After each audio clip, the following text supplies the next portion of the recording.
Сәлеметсіздер ме балалар? Сабақтың тақырыбы «Мен дүкенге барамын». Тема урока «Я пойду в магазин». Бірінші тапсырма. Тыңда, қайтала. Первое задание. Послушай, повтори. Мен дүкенге барамын. Я пойду в магазин. Дүкенде ойыншықтар бар. В магазине есть игрушки. Екінші тапсырма. Тыңда, қайтала. Второе задание. Послушай, повтори. Маған қуыршақ беріңізші. Дайте мне, пожалуйста, куклу.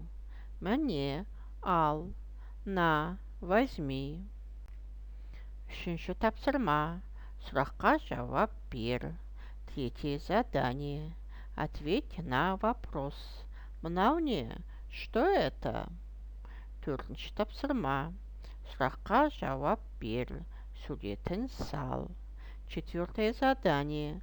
Ответь на вопрос. Нарисуй. Сен не саласың? Что ты будешь рисовать?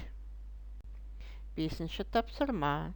Тыңда, қайтала. Қазақ тіліне тән дыбыстарға назар аудар. Пятое задание. Послушай, повтори. Обрати внимание на звуки казахского алфавита. Балалар, демалайық. Қане қанат жазайық. Қарлығаш боп ұшайық. Ұшып алайық. Орнымызға қонайық. Сабақ аяқталды. Сау болыңдар, балалар.